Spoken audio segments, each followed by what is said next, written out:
Okay guys, I'm here today to do a little bit of a kind of a overview of the analog meter versus the AMI meter or smart meter, aka computer system. So again, we have your smart meter. We can talk about that today. I have that here in my hands. We're going to go through some slideshow today that William Bathgate, 40-year electrical engineer, went to class with me in Santa Fe, New Mexico, and we developed a little bit of a friendship. And he's been a work colleague. He's been to St. Louis with me several times doing some surveys, some advanced surveys, and so we've been working together. And also I want to kind of bring it to everybody's attention. I don't do this for the money. I already have a job. Matter of fact, this cost me probably tens of thousands of dollars a year lost revenue because I'm messing around with this stuff. So if you don't like my videos, I don't care. They're free. If you want to ask for a refund, well, they're free, so you don't get a refund either. So the evaluation between the Itron OpenWay AMI meter, the construction difference between the AMI and the analog meter, we'll talk about that today. And you see from here, the advanced meter infrastructure, AMI meters, and their switch mode power supplies. So the AMI meter is commonly called a smart meter and is the endpoint of a smart grid infrastructure attached to your house. The AMI meter or AMI endpoint is not required for a smart grid to exist. In fact, the smart grid will take over 2 decades to fully deploy, but the utilities decided to deploy the AMI meters based on incentives and payments from the federal government, of course. Anything the federal government gets involved, you should run from it. And just do exactly opposite what they say. Community Reinvestment Act of 2009, the useful life of the AMI meter is 5 to 7 years. So that makes a total loss. You have a computer system attached to your house, and we're going to talk about dirty power. We're going to talk about the radio frequencies. We're going to talk about the security issues. In Missouri, in my personal opinion, we have a radiation emergency here.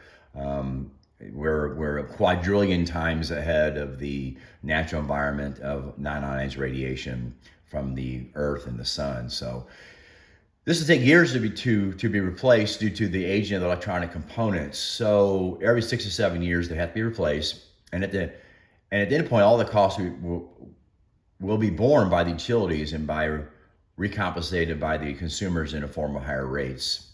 And of course, the analog meter, which is a perfect meter, has no problems. Lasts about 30 to 50 years, and no electrical circuits, no security issues. So yes, does the analog meter have a surge protection? Yes, it does. It does. So these tabs here, okay, these suppression tab, which allows any power that surges or lightning strike to a safety route to the earth via ground, the meter box. The box is grounded, right? So there's your safety tabs. And with your smart meter, you just don't have you don't have a safety tab. I personally feel, and Bill Bathgate and I personally feel, the reason why they don't have any surge protection, they'll probably blow up the computer system and probably short out the circuits. But again, we haven't tested it for that. But why wouldn't you have even your TV has a surge protection in it. So the most important product on the planet for your house to have a surge protection would be your meter coming into the home, but the new ones don't have that in it at all. So analog meter, so the base is made of plastic called bakelite, which contains fiberglass strands, which is dimensionally stable and able to withstand heat. And you can see right here, this did withstand a surge, and you can see it right here. And the precise gap that allows a surge or lightning strike to short to earth. Yeah, again, so your box is grounded, so it allows it to go to short to earth, and you're going to have these rings around here, which is going to be attached. So in case that you have observed, the meter has sustained a voltage surge or lightning strike, which was safely diverted to the ground. This meter continued to operate normally as without ill effect. So again, the analog meter has a glass face, metal band perimeter, which provides a time-tested seal for dust and weather, and affects and resists the high heat and temperatures. Your AMI meter does not have that. It's acrylic. It's a plastic cover. Malfunctions in the field. It melts and catches fire when there's a power or surge lightning strike that blows out the housing and short leads to fire. So accuracy, yes. So the control testing conditions were not well explained in report, in particular the type of low meter accuracies compared to the light bulbs or the electric motors. No discussion of how the AMI meter did the kilowatt hours calculation, since it's really not a meter, but a computer system with averaging of sample over a fixed period of time. So what is very different with the AMI meter is the algorithms used to calculate the readings from the sensors indicated in this display. The analog meter is a type of totalizing meter, just like a gas pump. The AMI meter uses a sensor data, which has an average by mathematical calculations and then registered into memory and on an LCD display. The gas pump has a weight and measure standard sticker to ensure the consumers they are getting exactly what they pay for. There's no such concept with the AMI meter. The standards are laboratory measurements are under control conditions and inadequate. So yes, if you keep it under 75-degree temperatures and do these testings, you're not going to have the magnetic fields and the variations, and so it's a lot easier to keep a consistency of calculations since it's a computer system.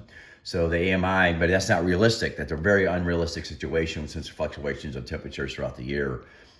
Okay, so meter accuracy in your bill, yes. So electric motors current draws differently than light bulbs. So you got the surges, you have different amps. If the utility is measuring current and averaging this over a window of time, you can skew the average when they combine the two types of loads. Only the utility knows the math and software. If you have Energy Star refrigerators and it starts and stops frequency, and so the skew of the average is worse, imagine the impact of the average readings after 3 to 5 motors start and stop. So yes, people are definitely getting a higher bill in a lot of cases. Why is my bill higher? It depends on how it's calculated, totalized versus average of the peaks, okay? So this is Bill Bathgate. So he actually did the testing from the Detroit Eddison app with power off, and this is all circuits off, power off.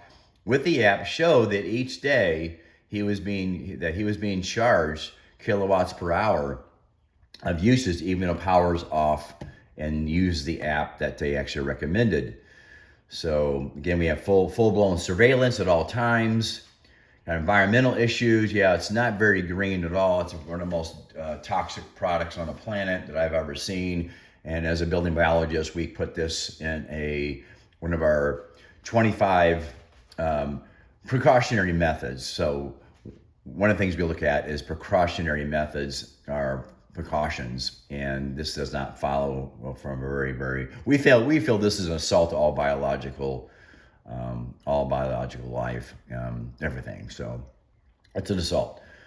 All right, so what is coming? Yeah, bill under demand, response call time of use rates, which is basically about impossible because you can't predict a day in advance which your usage would be, but response bills. So I'm gonna kind of scoot through some of this here. How do we keep the bill low? Retain your analog meter. Security and privacy. Many of these need control for a fully secure environment as not yet in place. Reference, and here's your reference right here.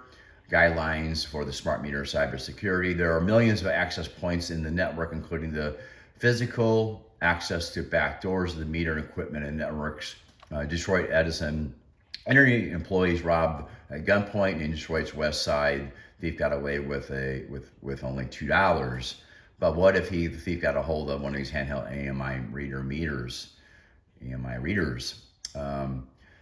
So we only collect data for billing. Yeah, of course. Yeah, that's of course. So yeah, you have a security risk with the computer system attached to your house. The connections to the meter directly by the passive encryption allows privacy to be violated with risk and insertion of the code, altering the network traffic and injecting malicious codes. Yes, it can be done. And you can see the network weak links through here as well. Backdoor to the data Zigbee net. Of course, this is all made in China. They're gonna have a backdoor. What do you expect? $2,000 for a computer system. Might as well get something out of it, right? So, dirty electricity, AMI opt-out meter and various versions of the electronic meters all currently exhibit dirty electricity. This is no way will fix any current design without a direct connection to earth ground source and a circuit redesign. An external fix to dirty electricity at your house service panel costs anywhere from $2,000 to $7,000 for UL-proof filters. Customer appliances are breaking down, especially any appliance with electric motors or critical electronics. Yeah, switch mode power supplies. We all have them. They have one of those obviously in front of the sensors and the smart meter. So, principle you need to understand. This is the waveform. This is a same. This is on a oscilloscope trace, which will how it will look. You cannot see this on a common voltmeter. So switch mode power supplies with a proper common mode filter, the standard phase 60 hertz cycle, 120 volt AC power oscillation wave. That's how it should look. And switch mode power supplies common mode filter principles you need to understand. Standard single phase 60 hertz cycle, second wave with the EMI RFI introduced by the switch mode power supply. So you can see the dirty power there, which you're going to be charged for that, of course, because of the algorithm they use with amps volts on the conversion rates. So I imagine in both the EMI meter and the radios, with the radios on and off and the various forms of electronic meters, it is not compliant to the FCC UL rules for a conducted emissions class A, class B shown here are limited to conducted emissions, not radio emissions, which is different spec, which are fed back into the home wiring at the load panel. This is placing stress on all electronics, electrical motors in the home, causing early appliance motor failures, appliance electronic control failures, and also radio interference, in addition to health effects such as insomnia, tinnitus, headaches, blood sugar levels, and nervous disorder breakdowns such as the neuropathy and the heart rhythms. In order to become compliant in the meter manufacturing, would have to scrap the current switch mode power supply design and include one of the connects to the earth to ground path. What can be done to remove dirty electricity with the meters? A complete redesign of the switch mode power supply to include the UL and FCC specification for conducted emissions, EMI, RFI, and stray currents, inclusions, differentials, and common mode filter components, inclusion of a direct connection to earth to ground. Yeah, this is a Bill Bathgate design here, I believe. So this is how everything would have to work in order to have a filter capacitors added. In this representation, we have added filter capacitors to clip the frequency oscillations. You'll note that for this to work, there needs to be a ground connection as shown. The AMI meter does not have a connection to ground and therefore cannot be made to be safe to meet the FCC conducted emissions standards. Yeah, switch from power supplies with common mode filter health effects you need to understand. This report is not meant to be a comprehensive review of the health effects from the oscillations present in switch mode power supplies, such as the AMI's oscillations in the form of dirty electricity. But here are some important issues. In August 2010, a spectacular announcement that the government got very little coverage noted epidemiologist Samuel Milham, linked the growth of electrification and incidence of 4 of the big 6 diseases in his book, Dirty Electricity, Electrification, and the Disease of Civilizations. Dr. Milham connects dirty electricity with heart disease, cancer, diabetes, neurological disorders like ALS, and suicides. I have some links here. And if anybody's a politician, look into this. I doubt it, but if you are looking at this, I can definitely send you this information. Just go ahead and send me I want a link to this, and I can send it to you. This report is not to comment on the radio emissions of the AMR meter, except to say there is a lot of research and reports, with the most alarming one of low-level radiation-directed cancer in the same 900 megahertz frequency. Yes, we have a lot of research on that. A lot of research on 900 megahertz frequency.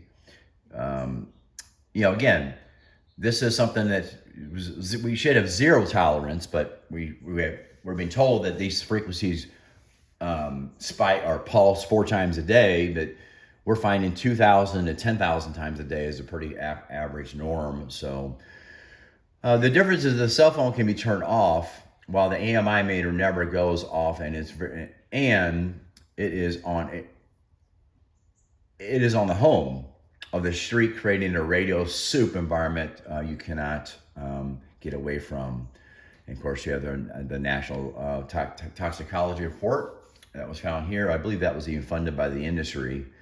But So, about the author. So, Bill Bathgate holds electrical engineering, mechanical engineering degree. Previously was employed through the late 2015 for 8 years for the Emerson Electric Company, while the Emerson Electric he was the senior program manager of the power distribution systems and in charge of RF-based digital control, high power and AC switch motor power supplies in the lines in over 100 countries. I was also directly responsible for product certifications such as ULC, PSE, and other countries' electrical certification bodies.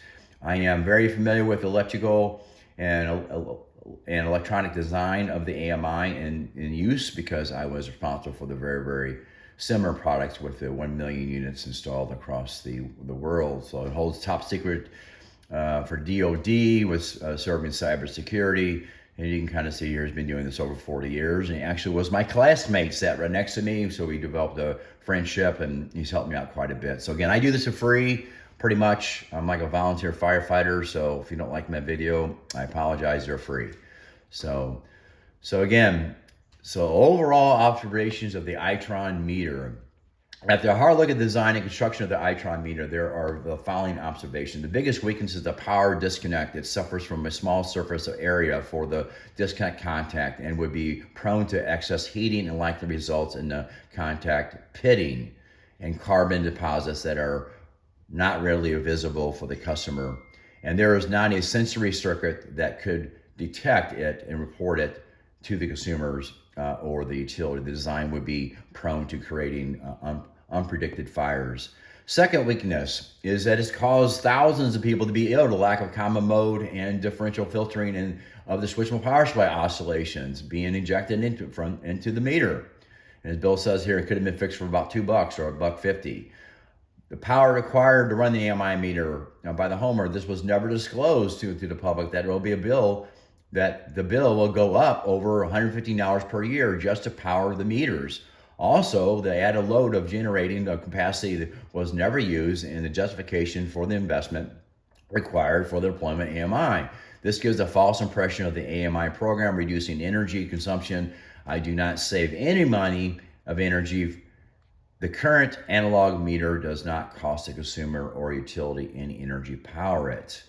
So the overall observation, the Itron meter, that we have privacy issues, you have emissions issues, the fact that there's a set of circuit boards and a power meter at all is a large risk. The circuit boards would not be able to withstand a lightning strike or a power surge without an explosion reaction, and likely melting of the circuits. This would lead to a total destruction of the unit and lead to a possible fire. So, yes. Has the investment of the AMI meter benefit the consumer? No, it hasn't done anything. It has no benefits at all. I'm not going to go through all this here, because I'm going to kind of shorten this up a little bit here. Bill's done a really good job here going over the investment and what people are spending, the use of rates. And then, of course, we talked about a lot about the problems with the Itron and security reasons as well. So I'm going to kind of finish off here with one more thing. So, as according to the Building Biology Institute, okay, our smart meters, this does not meet our principles. As one of the most concerning things here is I mentioned the precautionary principles. And then again, too, and we feel that this is an assault to all biological life. Let's go on here a little further here. And another little long live your phone. Okay, I'm gonna show you something here. So even the telecom even admits that under their, they admit that this stuff is pollution. Okay, and they don't cover any EMFs, none of them. So they're saying that all EMFs are not safe at all levels, because they're saying here, artificial produced ionized and non-ionized radiation. They don't cover any of this stuff. So they're even, waste, they put it in the pollution file. Let's see, even the Defense Intelligence Agency talks about biological effects. It's been known for years. Let's go to the frequency of the 900 megahertz here. Okay, it talks about it has DNA damage. This is a study here that was done, and there's many other studies about DNA damage, mitochondria mutations, You know, it's obviously if you do testing on rats, that's a great idea, because rats is like from molecular standpoint, is 99% just like humans. So of course the FCC, the telecom industry, they never test rats on anything, because just like humans, they find out that if you did a two-way transmission with rats, that you'd have a lot of damage. And that's why there's been over 1,600 or 16,000 studies that's been done, and 7% of them that do state they cause harm. So that's kind of a. So was there a connection with the COVID? Yeah, I mean, because this stuff affects your immune system, so how can it not? So again, it doesn't really cause any specific illness, these non-ionized radiation, but it causes your immune system to be suppressed. Even the insurance companies, like Lloyd's of London, one of the biggest insurers around, Lloyd's of London, even talks about, and some of their information here, that they do not cover Wi-Fi. Okay, do not cover Wi-Fi.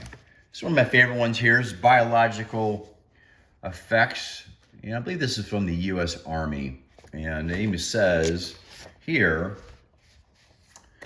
on the pretty close to the front that basically what this says here, it's been highlighted, is it's going to lie to the American people that this causes unfavorable effects on the body, but if they would lie to the American people, then therefore they would make more money to protect industrial profits. And in this biological effects of electromagnetic radiation study done in 1976, I believe here, stated that it does affect your kidneys, liver, spleen, and your heart. So, you know, obviously strokes, and we're seeing clients that are having that. Yes, your DNA is a fractal antenna. So yes, the FCC says that if your safety guideline, they don't say it's safe, the guidelines actually state that if something doesn't get too warm in 6 minutes, like tissue of the brain, then it's okay. Then after that, you have to turn off your devices for 24 hours. But they forget your DNA is a fractal antenna, so it's going to heat up a lot higher than tissue. It acts like an antenna. And I've read some studies saying that for every 6 minutes, if the tissue heats up 1 degree, the DNA can heat up to 100 degrees. So one of my last little favorite ones here I'll finish off with here is the Navy Medical Research Institute. And this study here, they basically said the frequencies that are coming off your smart meters, okay, the frequencies coming off the smart meters, the same exact non-ionized radiation coming off the smart meters, causes over 125 different illnesses here. So what's really interesting about non-ionized radiation is the sun is non-ionized radiation. And the mainstream media states that, okay, well, you need to stay out of the sun because the sun's bad for you, right? It's made by nature, you know, so you got to stay out of the sun. And yeah, you're right. If I put you in a beach around the equator and left you out there for 24 hours, you're probably going to die because of non-ionized radiation, okay? But now if you genetically modify the non-ionized radiation, which is what your smart meters do and all these different devices, switchable power supplies, and all your smart devices, all of a sudden that's okay. And they're saying that genetically modified, if it doesn't get too warm in your body in 6 minutes, then it's okay. So that makes absolutely no sense at all. They say non-ionized radiation is not harmful, but then they say non-ionized radiation coming from the sun is bad for you, because it's the same non-ionized radiation as comes off our smart devices, and they're genetically modified and they're pulse modulated. And the sun is not pulse modulated. What they forget to tell you is the sun is very, very healthy for you for short durations, because you want to get some sun every day, or you feel better. I mean, you just use a little common sense. You get around your electronic devices, you get headaches. Even if people use it every day don't believe this is harmful, it makes you tired when you get around this old. You have to step back and take a walk outside for a little bit. So I think this is all about common sense. I do recommend everybody read a book called The Invisible Rainbow by Arthur Firstenberg. I think this is very important because this gives you the foundation. You know, even Marconi in the early 1900s, when he was working on the radio waves, had 8 heart attacks before he passed away at age 62. You know, working around FM AM radio waves. So this has been known for a long time. It's been known since 1890 that you corrupt the sine wave, it's going to affect your health as well, and which all your smart devices do, including your LED light bulbs. And your LED light bulbs have not been tested. This is a certification here that they could have done, but in the United States they skipped the certification because because LEDs are so safe. They save the environment. They save the polar bears. That's why they skipped the certification. Okay, hope you guys had a little fun with this. Again, I do this for free. I'm hoping you get some benefit out of it, and just have fun with this. Laugh at all the morons. A lot of idiots out there, but that's okay. They haven't woke up yet, and just try to enjoy it and laugh at their TV. Laugh at if you watch it at all. I wouldn't even watch the TV if I was you, but just try to enjoy this time. Thanks so much. Bye.